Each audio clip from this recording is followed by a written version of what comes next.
নমস্কাৰ, মই মনালিছা গগৈ। প্ৰথমতে আপোনালোকে এটা ভিডিঅ' চাই লওক।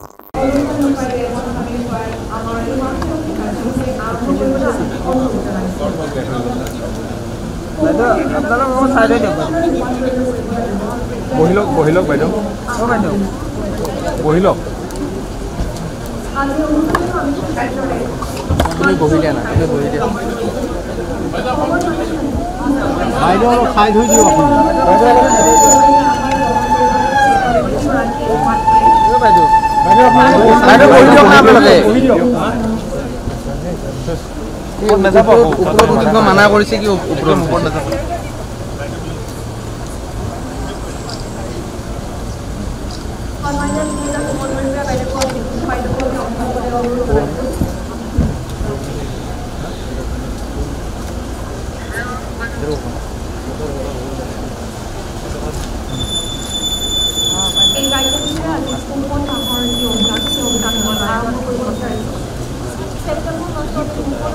বাইদেউ অলপ চাই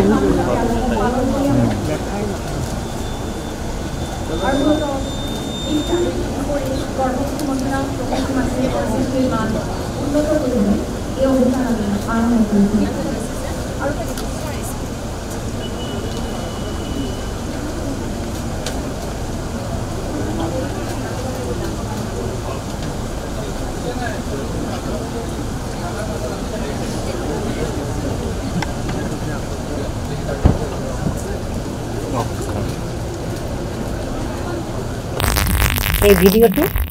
2022 চনৰ 1 ছেপ্টেম্বৰ। এই ভিডিঅ'টোত আপোনালোকে দেখিলে যে অসমৰ মুখ্যমন্ত্ৰীয়ে পূৰ্বে কোনো মুখ্যমন্ত্ৰীয়ে বা কোনো মন্ত্ৰীয়ে ৰাজহুৱাকৈ নকৰা এটা কাম কৰিছে। আমি সকলোৱে জানো যে বৰ্তমানৰ মুখ্যমন্ত্ৰীগৰাকীয়ে সদায় অভিলেখ সৃষ্টি কৰি ভাল পায়। যিকোনো কাম আনে নকৰা কাম তেওঁ কৰি ভাল পায়, আনতকৈ বেলেগ ধৰণে কামটো কৰি ভাল পায়। সেইটো তেওঁ এক প্ৰকাৰ মিছা বুলি ক'লে আচলতে বেছি প্ৰপাৰ হৈ গ'ল। আপোনালোকে যে ভিডিঅ'টো দেখিলে, সেই ভিডিঅ'টোত মুখ্যমন্ত্ৰীয়ে 5 গৰাকী গৰ্ভৱতী মহিলাক সুষম আহাৰ খুৱাইছিল, মানে পঞ্চামৃত খুৱাইছিল। আমি জানো যে আমাৰ সমাজত এটা পৰম্পৰা আছে, গৰ্ভৱতী মহিলাসকলক মাতৃয়ে সাধাৰণতে আৰু ঘৰৰ আত্মীয়জনে এটা দিনত, বিশেষ দিনত খাদ্য খুৱাই, সেইটো পঞ্চামৃত বুলি কোৱা হয়। বিভিন্ন জাতি জনগোষ্ঠী অনুসৰি নিয়মটো বেলেগ ধৰণৰ হয়, কিন্তু সাধাৰণতে এই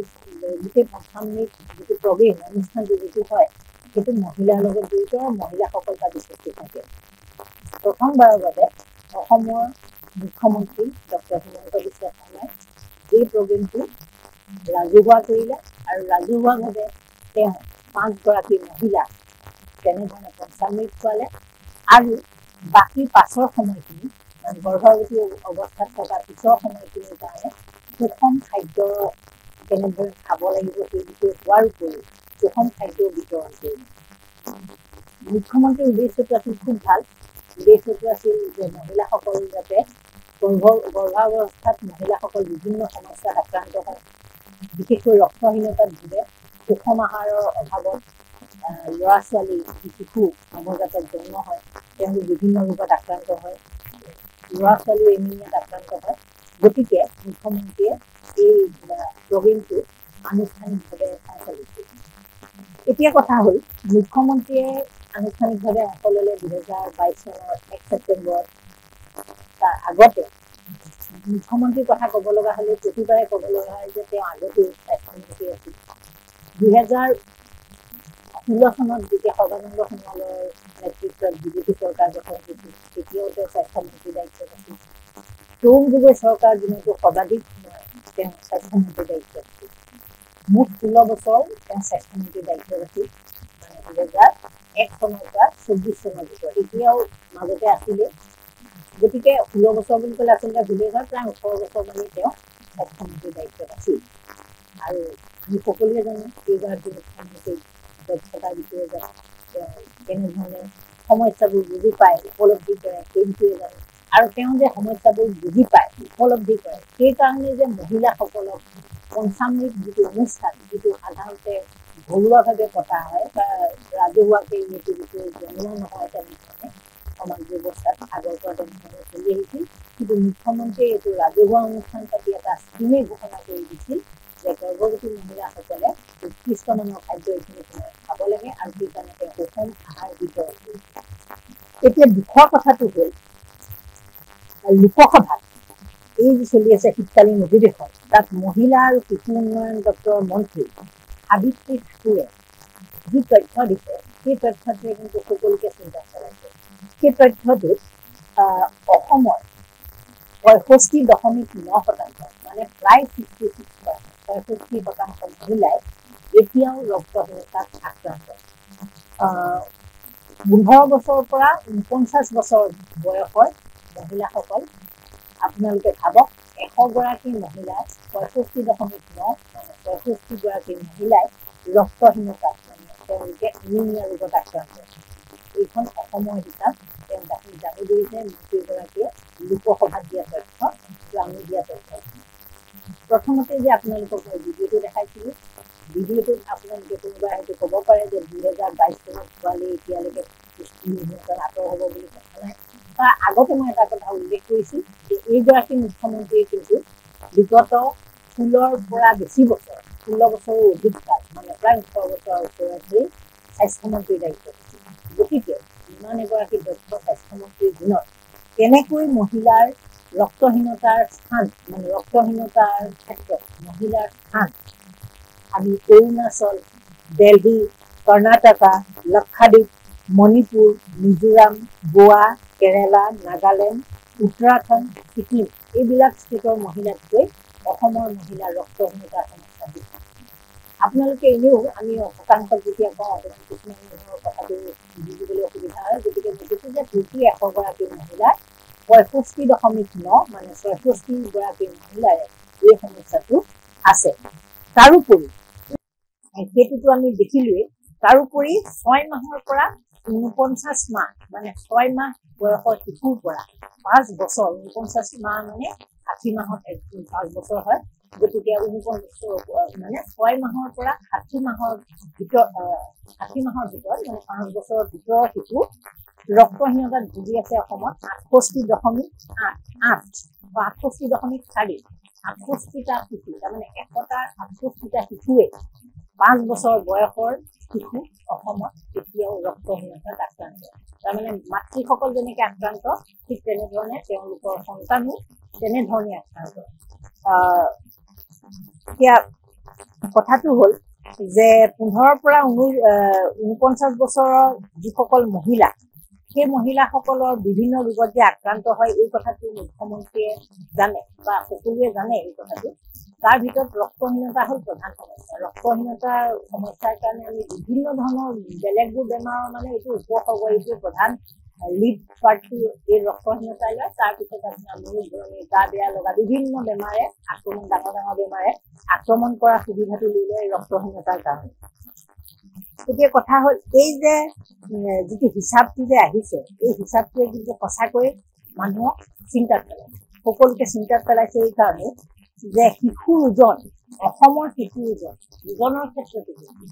32.8% শিশুৰ স্বাভাৱিক ওজন যিটো হ'ব লাগে মানে জন্মতে যিটো ওজন হ'ব লাগে বা এটা বয়সলৈকে আমি যেতিয়া শিশুক লৈ যাওঁ ডক্টৰৰ ওচৰত জন্মৰ পাছত জন্মৰ দিনাখনৰ পৰা শিশুটোক এটা সময়লৈকে প্ৰায় 8-9 বছৰলৈকে আপোনালোকে সকলোৱে জানে ডাক্তৰৰ ওচৰত এখন ৱেইটত উঠাই পেলাই জোখা হয় কিমান গ্ৰাম হৈছে প্ৰথম গ্ৰামতেই থাকে তাৰপিছত কেজি মানে কেতিয়াবাতো একেবাৰে 1000 গ্ৰাম নহয় মানে 1 কেজিও নহয় কিছুমান শিশুৰ ক্ষেত্ৰত গতিকে তেনেকুৱা ধৰণৰ হেৰি এটা আমি দেখোঁ সকলোৱে তাৰপিছত ৰাষ্ট্ৰীয় পৰ্যায়ত অতি ক্ষীণ শিশুৰ পৰিমাণ আছে 19.3% স্বাভাৱিক ওজন নথকা শিশুৰ 32.1% অসমত আছে মানে ৰাষ্ট্ৰীয় পৰ্যায়ত এই অতি ক্ষীণ শিশুৰ পৰিমাণটো আছে 19.3 কিন্তু স্বাভাৱিক ওজন নথকা শিশুৰ সংখ্যা ৰাষ্ট্ৰীয় পৰ্যায়ত মানে নেশ্যনেল লেভেলত 32.1% তাৰ বিপৰীতে কিন্তু অসমৰ শিশুৰ ওজন কম যিটো স্বাভাৱিক ওজন কম কিন্তু অসমত আটাইতকৈ বেছি মানে 32.4% শিশুৰ স্বাভাৱিক যিটো ৱেইট থাকিব লাগে ওজন থাকিব লাগে সেইটো নাই তেনেধৰণে অসমত 2015-16 বৰ্ষত এই আমিতো জানো যে বিজেপি চৰকাৰে যথেষ্টখিনি কৰিছে বুলি কয় তেওঁলোকে বিকাশ আৰু উন্নয়ন মানে ক'বলৈ ঠাই নাইকিয়া হৈছে বিজেপিৰ 2016 চনৰ পিছৰ পৰা কিন্তু আপোনালোকে জানি আচৰিত হ'ব 2015-16 বৰ্ষৰ যিটো ৰক্তহীনতাত আক্ৰান্ত মহিলাৰ যিটো হিচাপ চৰকাৰী তথ্য দেই এইটো মূল তথ্য নহয় 15 পৰা 49 ইয়াৰ্ছৰ ভিতৰত মানে 49 বছৰ বয়সৰ ভিতৰত যিখিনি মহিলা ৰক্তহীনতাত ভুগি আছিল 2015-16 বৰ্ষলৈকে সেইটো পৰিমাণ আছিল অসমত কিন্তু 46%, যিটো আপোনালোকক প্ৰথমতে মই আৰম্ভ কৰোঁতে 68.4% বুলি কৈছিলোঁ 65.9% বুলি কৈছিলোঁ যিটো প্ৰথম কৈছিলোঁ যে ৰক্তহীনতাত অসমত 65.9 মানে 66 গৰাকী 100 গৰাকীৰ ভিতৰত আক্ৰান্ত হৈ আছে সেই হিচাপটো কিন্তু 2015-16 বৰ্ষত মানে বিজেপি চৰকাৰ অহাৰ আগত কংগ্ৰেছ চৰকাৰ থকা সময়ত সেই পৰিমাণটো আছিলে 46%। গতিকে আপোনালোকে এতিয়া চিন্তা কৰক যে অসমৰ মুখ্যমন্ত্ৰীয়ে ৰক্তহীনতা বা মহিলাৰ বিভিন্ন সমস্যা নাইকিয়া কৰিবলৈ ইলিটাৰেচি কমাবলৈ বিভিন্ন ধৰণৰ পদক্ষেপ লৈছে সেই কথা আমি কোনো নুই কৰিব নোৱাৰোঁ আমি সকলোৱে জানো আনকি বাল্য বিবাহ বন্ধ কৰিছে বাল্য বিবাহ এতিয়া কোনোবাই কৰিলে তেওঁলোক কেনেকৈ জেললৈ যাব লাগে আমি সকলোৱে জানো বাল্য বিবাহৰ কাৰণে তেওঁ কেনেকুৱা ধৰণৰ এটা অভিযান চলাইছিল যে দৰা পলাই পেলাই ৰাখি থাকিব লগা হৈছিল দৰাৰ বাপেক পলাব লগা হৈছিল সম্বন্ধীয়ে পলাব লগা হৈছিল পূজাৰী পলাব লগা হৈছিল তেওঁলোকে মুছলিমসকলৰ বিয়া পাতি পিছফালে দিয়ে কাজীসকল পলাবলগীয়া হৈছিলে ওচৰ চুবুৰীয়া যদি কোনোবাই সেই বিয়াত অংশগ্ৰহণ কৰিছিল তেওঁলোকো পলাবলগীয়া হৈছিলে ইয়াৰ প্ৰধান কাৰণ হৈছিলে যে বাল্য বিবাহ ৰোধ কৰা আৰু সেই বাল্য বিবাহ ৰোধ কৰি পেলাই বিভিন্নজনক বিভিন্ন সময়ত কাৰাগাৰলৈ প্ৰেৰণ কৰা হৈছিল এনেকুৱা এটা অৱস্থালৈ আহিছিল অসমত যে কাৰাগাৰবোৰ মানে লকআপবোৰ আপোনাৰ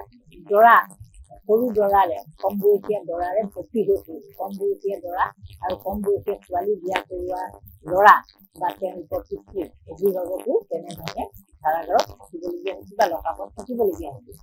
এতিয়া কথাটো ইমানখিনি কৰাৰ পাছত নিজে স্বয়ং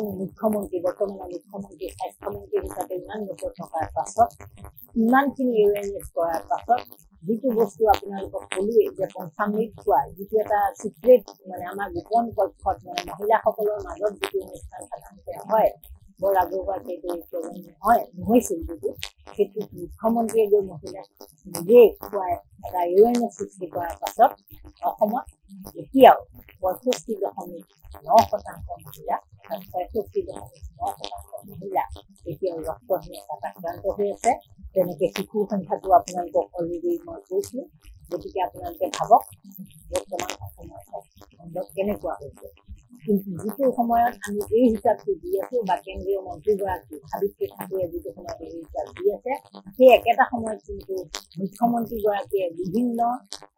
জিলালৈ গৈ ঘোষণা কৰিছে যে তেওঁলোকে প্ৰতিখন জিলাতে একোখন মেডিকেল কলেজ দিব প্ৰতিখন জিলাত একোখন মেডিকেল কলেজ দিবই লাগিব এতিয়ালৈকেতো 13খন হৈছে আৰু বিভিন্ন ঠাইত তেওঁ ঘোষণা কৰিছে যেনেকৈ ব্ৰহ্মপুত্ৰৰ ওপৰত দলং হ'ব জিলাই তেওঁ কৰিবলৈ কিন্তু মেডিকেল কলেজবিলাকত ফেচিলিটি যিখিনি সুবিধা লাগে সেই সুবিধাখিনি কেনেধৰণৰ হৈ আছে কেনেধৰণে পাই আছে এই গৰ্ভৱতী মহিলাসকলেনো কেনেকৈ পাইছে বা গৰ্ভৱতী নোহোৱা সাধাৰণ মহিলাসকলে 19 বছৰৰ পৰা 49 ইয়াৰ্ছৰ ভিতৰত 49 বছৰৰ ভিতৰত মহিলাসকলে কেনেকুৱা সুবিধা লাভ কৰি আছে আপোনালোক যিসকলে এই ভিডিঅ'টো চাব বা এই পৰ্টেলত আমাৰ এইটো চাব আলোচনাটো প্ৰগ্ৰেমটো চাব আপোনালোকে নিজেই গম পাব আপোনালোকে নিজে যদি ছবি আপোনালোকে গমেই পাব যে কেনেধৰণৰ সুবিধা আপোনালোকে লাভ কৰি আছে কিন্তু মই কথাটো এইটোৱে ক'ব খুজিছোঁ যে যিগৰাকী মুখ্যমন্ত্ৰীয়ে 2022 চনত মুকলিকৈ গৰ্ভৱতী মহিলাৰ এই ৰক্তহীনতাৰ সমস্যা বা সুষম খাদ্য নোপোৱাৰ কাৰণে যি ধৰণৰ এটা অৱস্থা হয় বুলি